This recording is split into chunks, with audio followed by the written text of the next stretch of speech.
Here's a phrase you keep hearing from politicians at the moment, that they don't want to be in hock to the bond market.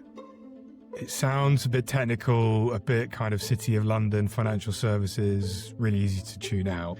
But there's a really important message in here, that the bond market quietly shapes what any government can actually do. How much it can spend on things like the NHS, schools, and even on you. And it's not just some faceless cabal. It's potentially a big chunk of your pension, your grandparents' pensions, your parents' pensions. So today, we're going to pull back the curtain on UK bonds, what are called UK gilts, what they are, who really owns them, and why this matters, whether you're just a normal person in the street or the Chancellor of the Exchequer. Mouthy Money is proud to partner with Coinbase. If you're thinking about getting into crypto, but not sure where to start, consider Coinbase. In just a few taps, you could buy, sell, and hold Bitcoin, Ethereum, and a range of other popular crypto assets, all from right here in the UK. Coinbase is registered with the FCA in the UK, and with world-class security, you can invest with confidence. Whether you're brand new or already building your portfolio, Coinbase gives you simple tools for crypto investing. Join millions already using Coinbase. Download the app today and start your crypto journey. Find out more in the summary. Remember, don't invest unless you're prepared to lose all the money you invest. This is a high-risk investment, and you should not expect to be protected if something goes wrong.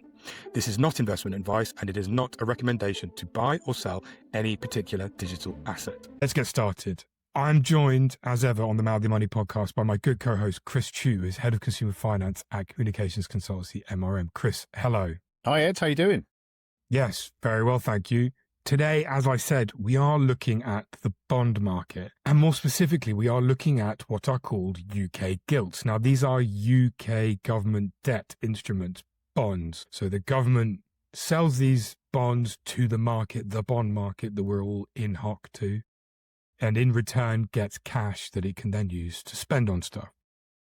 Now, we're going to be going through a few different bits and pieces here. We're going to talk about the technicalities of how these gilts actually work. It's quite important to understand that, why it has things like an interest rate, what the kind of impact that has on the government and why it's a problem. And what I think is the most interesting thing here of all, actually, Chris, and tell me if you disagree. I'm still interested in this pot. Good. Who actually owns all of that debt? Yeah, crucial. And why that matters, because it really does matter, because that is the phrase when politicians say it be about being in hock to the bond market. I think the really big question for me that it raises is, who does that actually mean? Who is the bond market here in this context? Then we look at other stuff about the cost of servicing all that debt, and crucially for us on our personal finance wealth building journey with all of our viewers, our audience, why it matters for long-term savers, why it matters for you, Chris, why it matters for me, why it matters for anybody listening who's trying to build long-term wealth, trying to save for their future, or even just pay for their house and this kind of thing. It matters in a way that is actually really surprising. Now, Chris, are you ready to get into it with me? I am, yeah. Brilliant. So I know this is a topic that's something that I love to sink my teeth into, shall we say? The hobby horse. A hobby horse, that's a good way of calling it. What about you, Chris? How is your sentiment of UK gilts? What do you think? They're often reported as a sort of vote of confidence or no confidence in the fiscal policies of a government. If gilt yields are rising, that means that the rest of the world sees the UK as a more risky proposition from a financial standpoint. So it often is a bit of a tremor that sort of vibrates through the rest of the financial products that you and I deal with, as you said.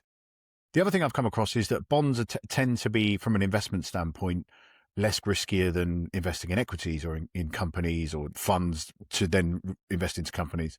So they're seen as a slightly boring but safe way of generating sort of modest returns, and are something that I've tried to avoid with my own kind of investment portfolios because, as we said before, I've got a bit of time, so I can be a bit more risk on. But actually, when I get older, I'm aware that I'm probably going to be much more aware of these kind of bond products because I'll have a larger pot that I'll be slightly more risk averse is the general received wisdom, although who knows. That's where I tend to come across bonds as like a vote on global confidence in how Britain is performing financially. And then as a vehicle for lower risk, but no investing is without risk, but lower risk saving and investing for the future. So pretty broad, simple lines, as always with me. Yeah, I think what's interesting, I'm keen to hear from the audience, from anybody who's following along at this point, whether you've seen all the stuff about the bond market in the news, and particularly some of these politicians have been talking about it, whether it's something that you felt like you've needed to learn a bit more about, something you think is maybe you don't want to spend time and hassle on, but obviously interested to learn more now.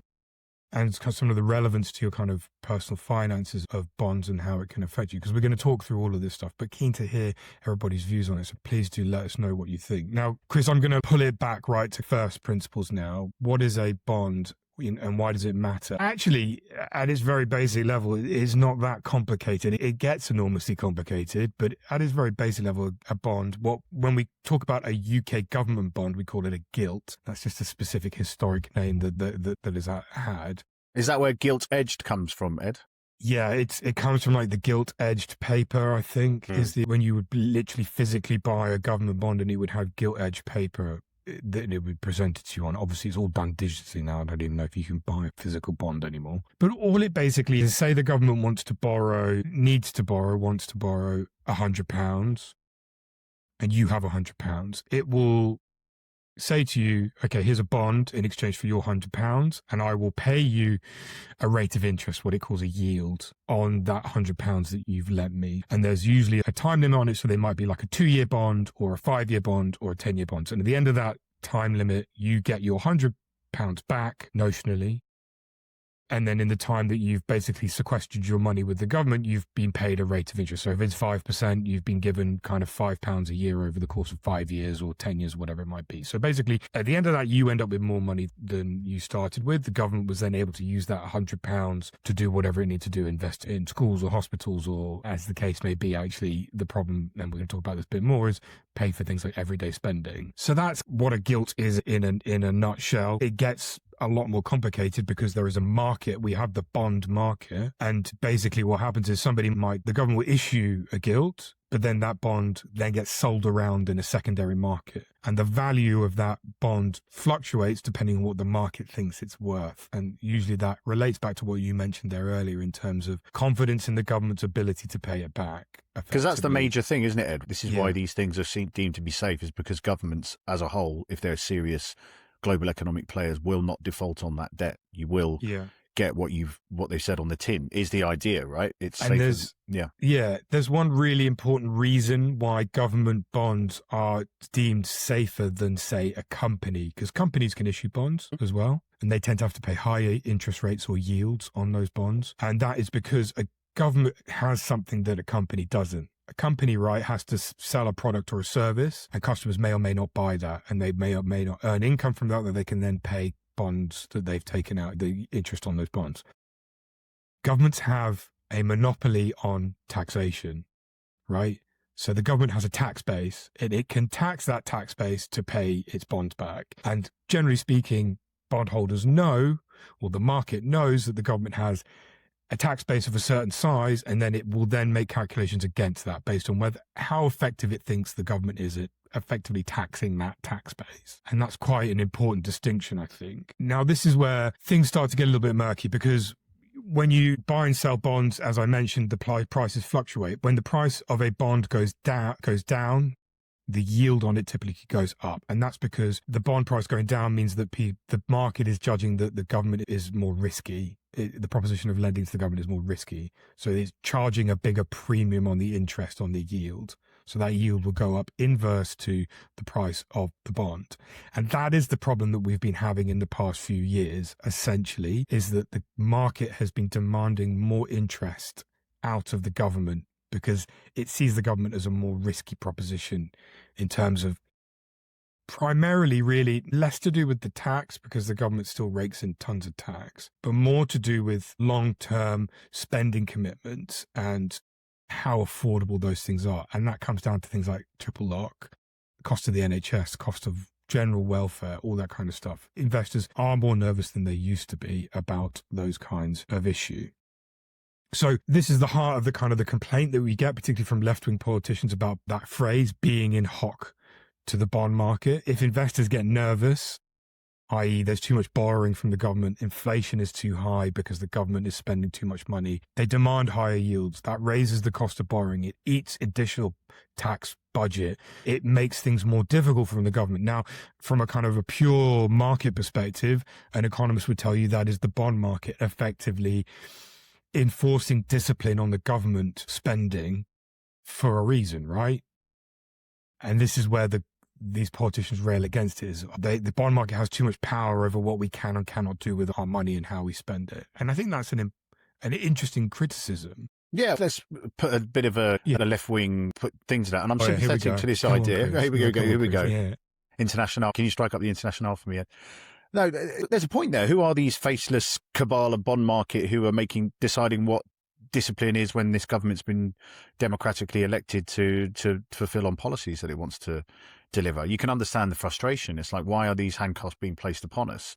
And who are they to, as I said, to provide that discipline?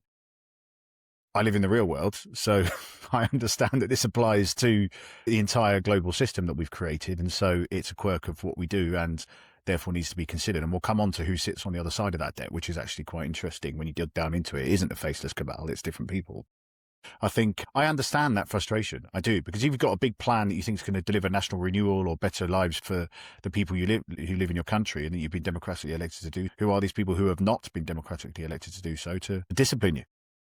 Yeah, and I think that brings me to what I kind of, the really interesting part of this is, again, talking about that being in hock to the bond market. What does that really mean in practice? And I think it's actually quite interesting how that actually looks in practice, because when we look at the total stock of UK kind of debt and the annual borrowing, I will note here, is about 132 billion pounds at the most recent. So that's total, and that's just what the government is borrowing to keep spending. The net debt to public sector, and this is not gross debt, which is a slightly different thing, but the net debt is about 94.2% of GDP, which is about 2.91 trillion pounds. So debtors own 95% of Britain's wealth. Is that what we're saying? Is that too simple a statement? Well, it's a bit more complicated than that.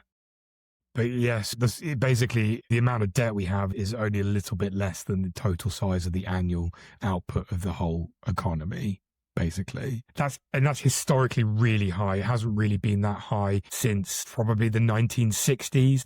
Britain isn't the only country in that situation either, though, right? Countries like the US have similar... We're not unique. Sorry. Yeah, countries like Japan have much, much worse. France is worse. Germany's better. US, can't actually think of the figure off the top of my head, but it's not dissimilar. This is a common problem. And I think actually some of the thinking behind this is actually, if you look at Japan, they've got like 250% or something like that. So why can't we just do that? Why can't we just borrow tons of money and invest it all in things? And that's okay. That's one argument. But I think the problem there is as soon as you start doing that, then the market reacts. And that's when things get worse and the annual service payments of servicing that debt get worse. And it's a very tricky situation. Okay, let's look at who actually holds all this debt. 2.91 trillion pounds, not a small amount of money.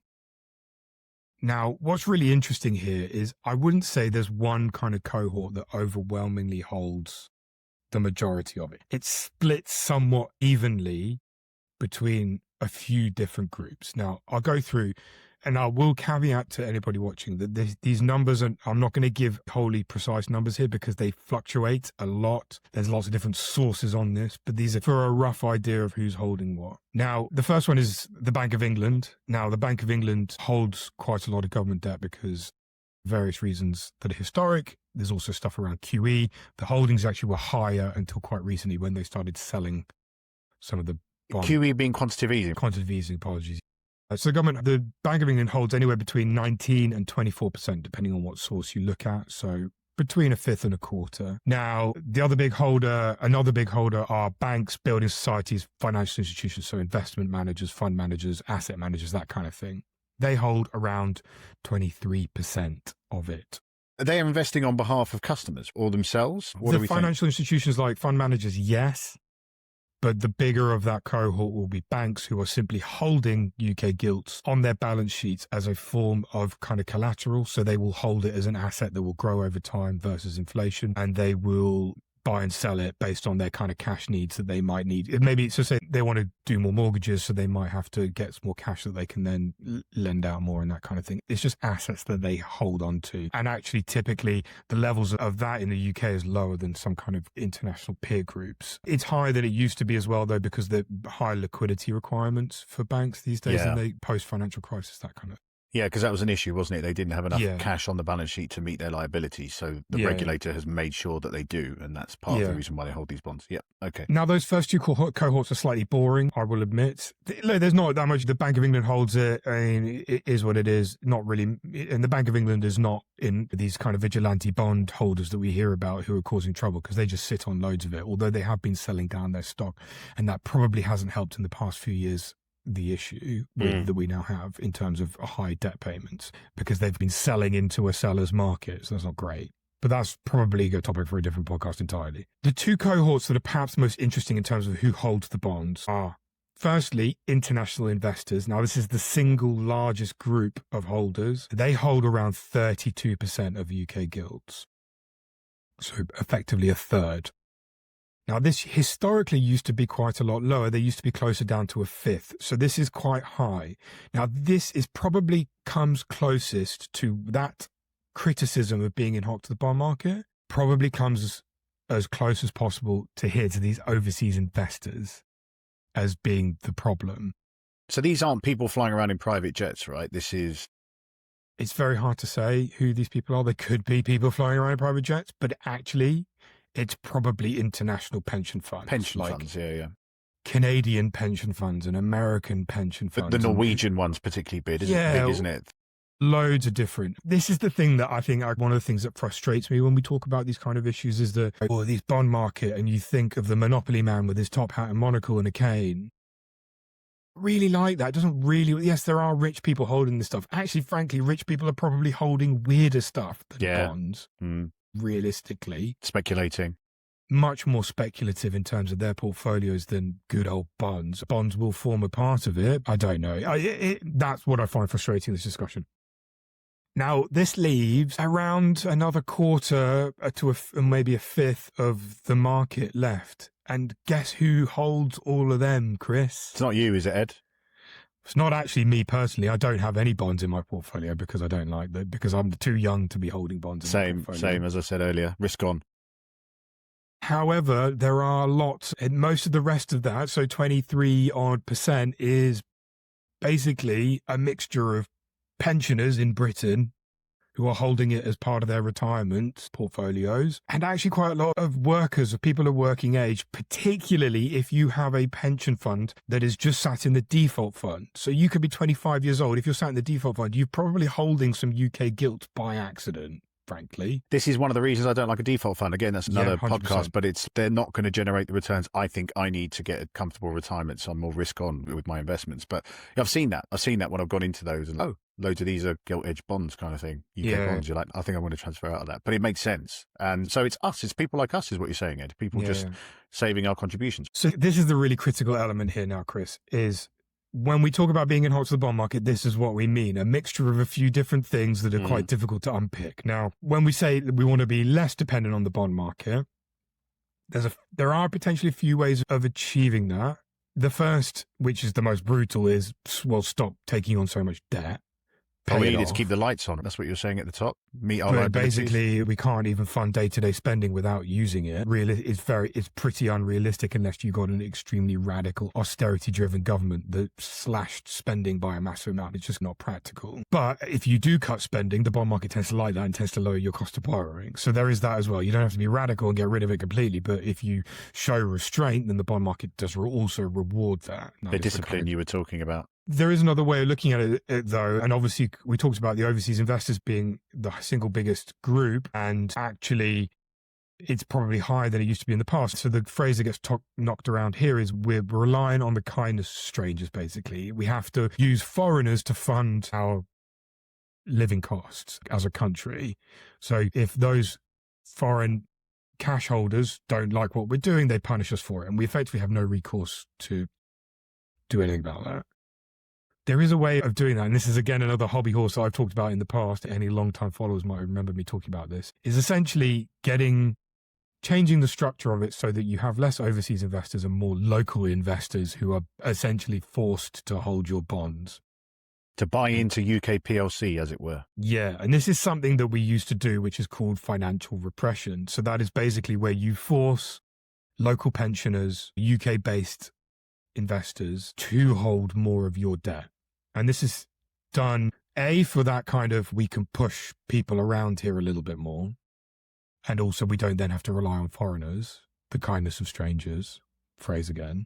But it's also done because in the kind of immediate post-war, when we had really high debt levels, actually what happened was, and the government had control of the Bank of England, so we didn't have an independent Bank of England. The government basically let inflation run hot for a long time, and that effectively devalued the real terms value of the bond, the debt that it had, and it forced everybody to hold on to that debt. So basically it gave lots of people with bonds a big haircut on the value of their portfolios. This is where tinfoil hat time, Chris. We should do a countdown, actually. I think if we're not going to fix the spending thing, which doesn't seem to be happening, if we are going to do more of the restructuring who's holding it, then I think this is what's potentially going to start creeping back in, is this kind of forcing local people to hold the debt and then inflation running hotter. The governor of the Bank of England actually just recently said he was a bit more relaxed about his inflation target at the moment because of kind of current circumstances. But he is, yeah, because he's not going to hit it. Right. Now, this is again, I'm going to bring you the kind of the crescendo of all this. Why does this matter to us? Why do we care about it as long-term savers and investors and people trying to build their wealth and this kind of thing? It matters really importantly for that inflation point. If inflation stays high for longer, it means your wealth has to work harder for longer to keep ahead of it. Obviously, that's really clear. But there's a really important thing that gilts do as a part of the kind of financial ecosystem, and that is they set what is called the risk-free rate. The risk-free rate is something that basically prices everything in financial instruments, from kind of annuities for people who are taking a pension income at retirement to mortgages. And I know we've talked about swap rates and that kind of thing. Yep. Really important for mortgage rates. Yeah, they take a cue from that for sure.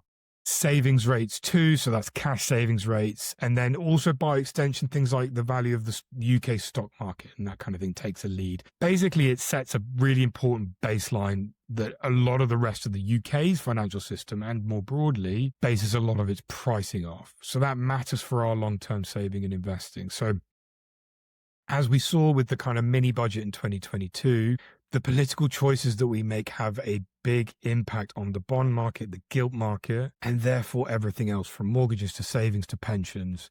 It all feeds out into the same issue. Now, Chris, I think I know what your last question to me is going to be. Do you? What do we do about it?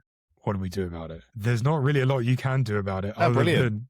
And the really diffuse way of saying what you can do about it is go and vote. Is go and vote for political parties that do what you think is the right thing to do on. But there is our personal finance point here, which is said we need to, you can be a bit more risk on with equities and invest in sort of global companies. And okay, sorry, yeah, you're right, Chris. On a practical standpoint, I think for anybody, and this is not, we don't give out financial advice. This is for information, but that's always a big but. Younger people probably need to consider very carefully whether they've got too much in terms of bonds. Young people check that default fund 100%. Check that default fund. Yeah, see if it's going to do the heavy lifting you need. Yeah, we've talked about in previous episodes of the podcast, making sure you're on a good mortgage rate and that you're shopping around for the right one, especially at the moment with things a bit febrile in the mortgage market. And then things like buying annuities and that kind of stuff, getting financial advice for around that is probably really important for anybody making decisions at retirement. And then, just making sure that if you have an investment portfolio, that you're growing it for the long term, that you're taking these things into account. The day-to-day news, events and movements shouldn't be affecting your decision-making, but that bigger picture, I think, is really important into our long-term decision-making.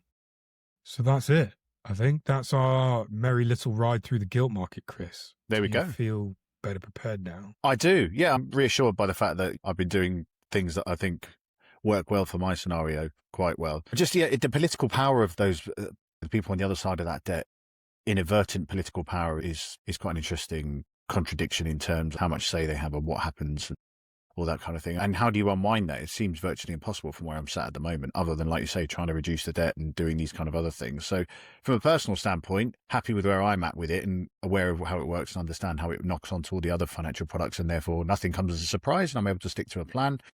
But from a larger sort of political standpoint, this doesn't feel like it's going away, and anyone who says they can magic it away is probably not. It's probably not being entirely honest with themselves or the rest of us. Just maybe they're being a little bit too idealistic. So be interesting to see how this is approached from a kind of political standpoint, because all the world's major political figures have to bear this in mind, as we said, because virtually all the sort of major economies are running with this kind of bond debt. Anyway, it's a fascinating sort of shadow part of our political landscape that doesn't get nearly enough attention until it exploded recently into the conversation. I think when we are where we are in kind of political terms and economic terms, I think it's very easy to use something like the bond market as a bogeyman. That's what wanted to make me look at those numbers of who exactly is holding what, because I think the picture is a lot more muddy than the kind of first impression of railing against the system kind of thing. I think that really matters in this discussion. Keen to hear from everybody. What are your thoughts on it now? Do you think we need to be less reliant on it? Do you think the bond market is doing a good job of keeping the government in check? And perhaps an important safety valve on that kind of runaway spending and that sort of thing. Let us know in the comments. We do try and respond to everybody, keep the conversation going. I think that wraps us up, Chris. So just one question before we go. Yeah. Sorry. These are available on retail investment platforms, right? You can find, if you have a... Yes, it's complicated though, and I think we need to maybe do a different episode on that. Yeah, okay. It is something you can buy directly on retail investment platforms. Whether you should or not is a complicated. But yeah, we made our view clear on that, I suppose, on what we're doing personally. Again, it's just our view. I would love to hear from somebody who has done it. Yeah. I even had a look at it at one point, because you can actually do it and it almost functions like a sort of weird cash savings account in a slightly strange way, but you don't have any of the kind of FSCS protection. But it's government bonds, so it's supposed to be really safe. So they say. I'm going to end it there. Thank you, Chris. Thank you, everybody, for listening. We shall see you all again very soon. Thank you and goodbye.